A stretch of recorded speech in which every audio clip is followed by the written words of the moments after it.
guys, it's your local realtor, Chloe Shook here, and this is my November market update video for 2022.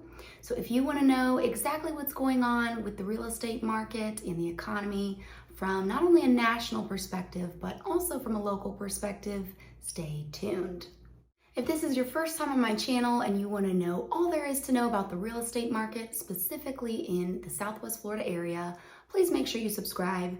And if you're looking to buy or sell in this area, please make sure you reach out to me. You can call, text, email, reach out to me on social media. I would love to hear from you. Now, of course, we can't talk about the real estate market without talking about interest rates. Currently, the federal government's goal of decreasing inflation does seem to be working. Experts are saying that we saw a peak in inflation, and therefore that has caused a little bit of relief in the mortgage industry. So actually rates are down for a 30-year fixed loan almost a full percent, which does make a big difference in terms of your borrowing costs. So that is good news. And typically with little fluctuations in rates, we are seeing a little bit more market activity, which is to be expected. Now, the unfortunate thing is that it's really hard to decrease inflation without increasing the unemployment rate. Recently, several large companies are announcing layoffs, especially large tech companies such as Amazon, Lyft, Facebook, Twitter, and several others. A lot of what we're seeing is a shift in mentality from I don't want to work a 9 to 5 to I'm grateful to have a good job. In fact, according to a recent report from the National Association of Realtors, payroll jobs are on the rise, and we are pretty much returning to pre-COVID numbers. Now, in terms of national housing inventory, of course, we have seen an increase in the inventory since rates began to raise early this year. But what's interesting is that we're actually seeing a decrease for the past 2 weeks in a row.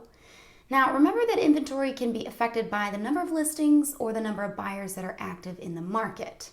And I do not think that this recent decrease in inventory is due to an increase in buyers, but rather I think what I'm seeing a lot in my market is sellers are pulling their homes off the market because they are not getting the offers that they had anticipated.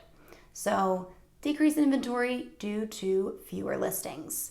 And I do think that this pattern will continue through the rest of 2022, and we won't see an increase in inventory until early 2023 after the holidays. So naturally, in response to rates increasing, what we did begin to see is a lot of price reductions in the market.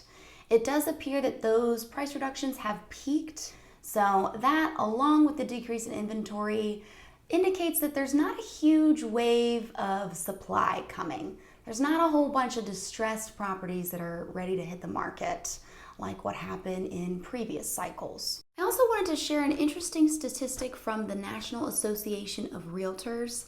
25% of homeowners have a 30-year fixed mortgage at a below 3% interest rate. So that is good news. And 40% of homeowners actually own their homes free and clear. So this further tells me that I don't see a huge wave of foreclosures, bank-owned properties that are going to hit the market. Now, regarding interest rates, I also wanted to take a look at this chart that I came across from Pensford Financial.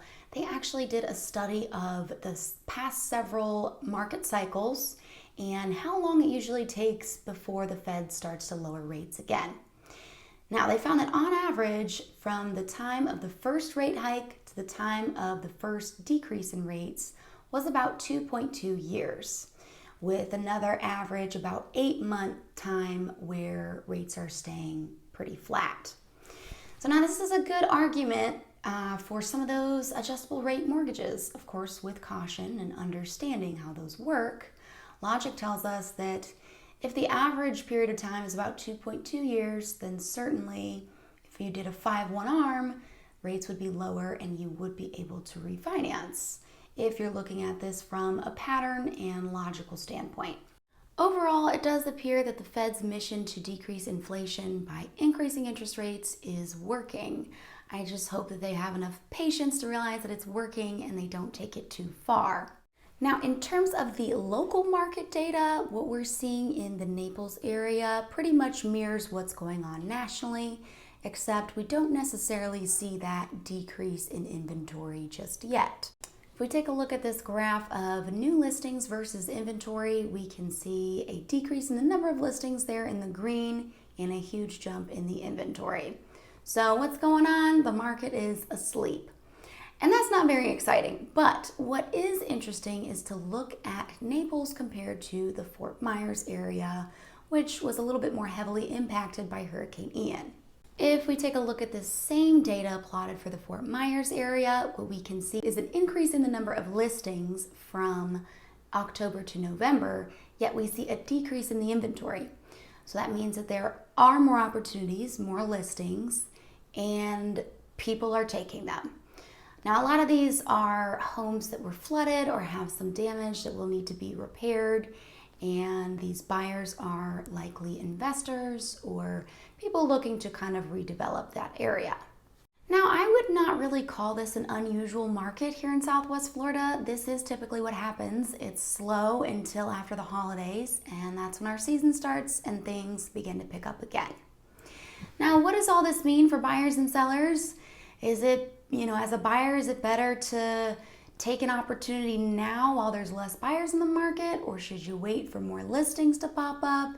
And that is a very specific question. It depends what you're looking for, what your specific goals and time frame is. Each opportunity is unique and it cannot be compared to the national market or even the local market. So as always, if you are looking to buy or sell here in the Southwest Florida area, please make sure you reach out to me. You can call, text, email, or message me on social media. And if you want to get more of these market updates, be sure to subscribe to my channel and tap the notification bell so that you can get an update next time I post a new video. Thanks so much for watching, and I hope to see you in the next one.